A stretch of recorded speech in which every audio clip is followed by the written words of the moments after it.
കൊച്ചി വാർത്താ ചാനലിലേക്ക് സ്വാഗതം. ജിയോക്ക് പിന്നാലെ താരിഫ് നിരക്കുകൾ ഉയർത്തി ഭാരതി എയർടെൽ.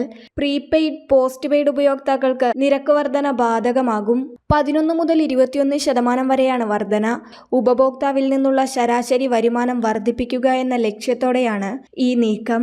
കഴിഞ്ഞ ദിവസമാണ് ജിയോ താരിഫ് 12 മുതൽ 15% വരെ വർദ്ധിപ്പിച്ചത്.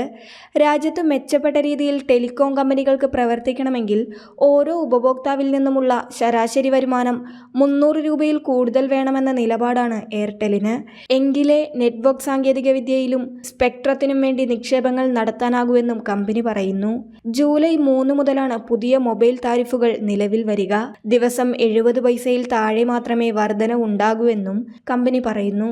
വോഡഫോണും താമസിയാതെ നിരക്ക് വർധന പ്രഖ്യാപിച്ചേക്കുമെന്നാണ് വിവരം. 27% വരെയാണ് ജിയോ താരിഫുകൾ ഉയർത്തിയത്. പോസ്റ്റ് പെയ്ഡ് പ്ലാനുകളിലും വർധനവുണ്ട്. 40 GB എക്സ്ട്രീം പ്രീമിയം സബ്സ്ക്രിപ്ഷനും ലഭിക്കുന്ന 399 രൂപയുടെ പ്ലാനിന് ജൂലൈ മുതൽ 449 രൂപ ചിലവ് വരും. 75 GB ഡാറ്റയും extreme premium, Disney plus Hotstar, Amazon prime subscription എന്നിവ ലഭിക്കുന്ന 499 രൂപയുടെ പ്ലാനിന് 549 രൂപയായിരിക്കും വില.